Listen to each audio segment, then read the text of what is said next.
It's pretty crazy to like be able to like look back now and be like, oh, I did that. Just seeing like, I remember some of the tracks I would go to and like the whoops would be like up to my chest. And I'd be like, how am I gonna get through this? Like not once, but like multiple times. I remember one of my first shows, it was like, oh, we need a girl. And I'm like, yeah, but I can't do any tricks. I can like kind of whip and knack. And they're like, we don't care. We just need a girl to jump 75. And that's how it like started. So like that's literally, it was like, we need a girl and the girl can do the jump. And that's like legit how it started.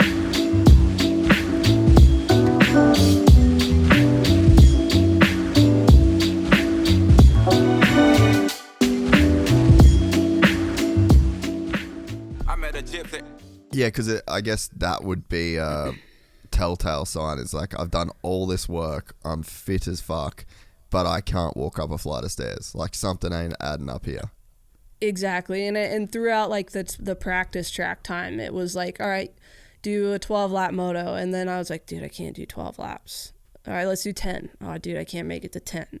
And then it was just slowly deteriorating when you should be building. So it's like you're feeling the opposite effects because you're just like, you're draining all of your, everything you've got, and there's nothing to, replenish. So that's kind of when you start feeling that when you should, in a normal situation, be building, you're just depleting. Yeah. And so you think that that's like, because it is fairly common in moto, and you just think it's just a case of dudes just overcooking it? Absolutely. I mean, I wasn't even probably putting in, as much effort, or I know I wasn't putting in as much effort. I was doing everything I could, but, those level of guys, they're putting in, unbelievable laps a day, testing every day, and fitness on top of that. So I know like where they're pushing their bodies, and for sure it's easy to, I'm surprised more riders don't get it, to be honest. Yeah.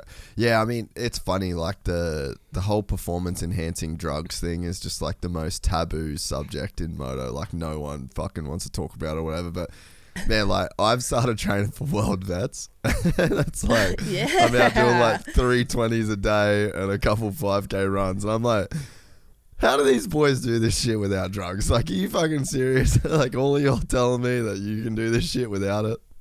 Yeah, that's what I'm saying. I mean, like, I feel like I'm in pretty good shape to where, like, when I do go to the track, I run a stopwatch and on my bars, and I try and go for, like, I'll go to about 30 minutes and push as hard as I can. I don't run, like, a heart rate monitor or anything. I just have a watch for the sake of, I'm going to push the bike because it might run out of gas. So I want to keep tabs on it. And that's just like where I'm at, like physical conditioning. I just feel good that I can go that long. So I want to make sure I don't run out of gas. Yeah. So that's like, I'm like, I can do 30s, but I'm kind of hurting the next day to where I don't think I could do 30s the next day too. Or an hour later. Yeah, exactly. So that's where I'm like, yeah, I don't know. I feel like drugs would be needed. Yeah, dude, totally. So what was the process of recovery? So like you finished the last round of Supercross and then you just basically, that was just full chill after that. Yeah, it kind of got to a point where I was just sleeping like almost all day. Almost 24 hours a day. I was just like out cold sleeping, just like trying to recoup. Gnarly. And yeah, I felt like worthless. And it was like, obviously, Supercross is in winter, so we go into our summer and it's hot. So if I'd go outside, I would basically get just pure heat exhaustion because it would shock my system going from an air-conditioned house to outside that's super hot, and that would just like trigger me, and I'd just like lose all my energy that I thought I had. So pretty much it was just trying to not shock my system like that. So I'd just kind of stay inside, chill, and the only time I really left the house was just to get treatment. I did like IVs and blood irradiation therapy to try and just get myself just get something back and kind of get back to life again. But yeah, it was a rough process just to get some life back going, And how long do you think it took to get back to kind of normal?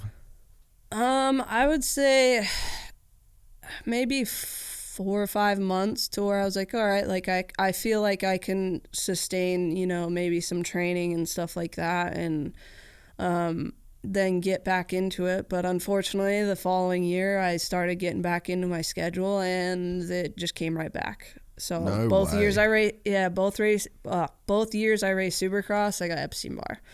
So it was not fun. Nah, and I think there's like the physical side, which obviously you've got to work on and try and get better, and there's like this physicality that has to recover, but then that's not to say anything about like the mental effects that it has of just going from being the most active person, racing, training, all the endorphins that you're getting from moto and supercross, and then the training endorphins that you're getting, and then you just like clip all of it. You probably felt like the biggest piece of shit. Oh yeah, that was probably the toughest thing, and that was kind of, I mean, I was young too, so that was like taking a toll of like, I've been living my life to the point of like, no isn't an option. I do everything until I can't do it anymore. And now this whole world opened up of like, well, now you have to monitor what you do and how hard you do push. So I like kind of spoke about earlier is like it took a little bit of finding what my triggers were, how to get better from, because I mean, depending on what doctor you're asking is an answer you'll get differently. But in my opinion, you don't ever like just Epstein-Barr's gone. Completely. Yeah. You can't cure it.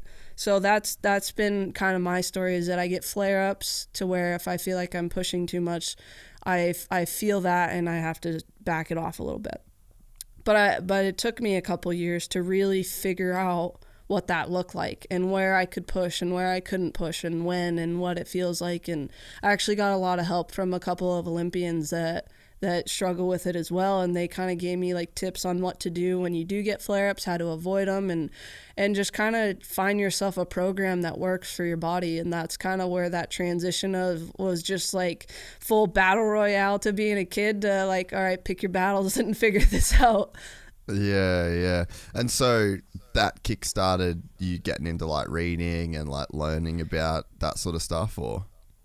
Yeah, absolutely. And it was just finding, the right diet changes, because I had tried every, quote unquote diet they had and to suggest for Epstein-Barr, but certain things would help, certain things wouldn't. And I didn't really understand which would be what.